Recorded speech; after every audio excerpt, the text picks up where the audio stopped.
ভাই এখানে খাবার দোকানটা কোন জায়গায়? ভাই খাবারের দোকান ওইখানে। ভাই আপনি আমাকে একটু দেখা দেন না। চলেন। ভাই একটা রুটি দিয়েন। ভাই এটা খান আপনি। আরে না ভাই আমি খাবো না ভাই। আরে খান। ভাই আপনার চোখে জানি কি গেছে ভাই?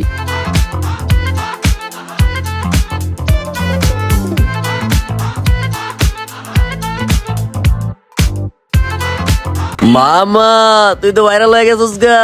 কি করছ তুই? দেখি দোষ।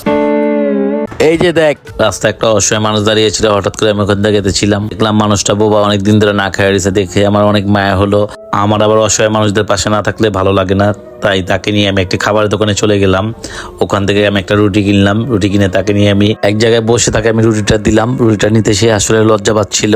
তারপরে ক্ষুধার্ত লোকটা যেভাবে রুটিটা খাচ্ছিল আমার দেখে অনেক খারাপ লাগতেছিল। ওটা খাওয়ার সময় তার চোখে অনেকগুলো পানি এসে পড়েছিল, তাই আমি একটা টিস্যু দিলাম তার চোখটা পোছার জন্য।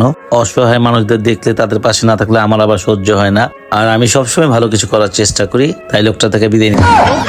खत्म, bye bye, tata, goodbye, गया।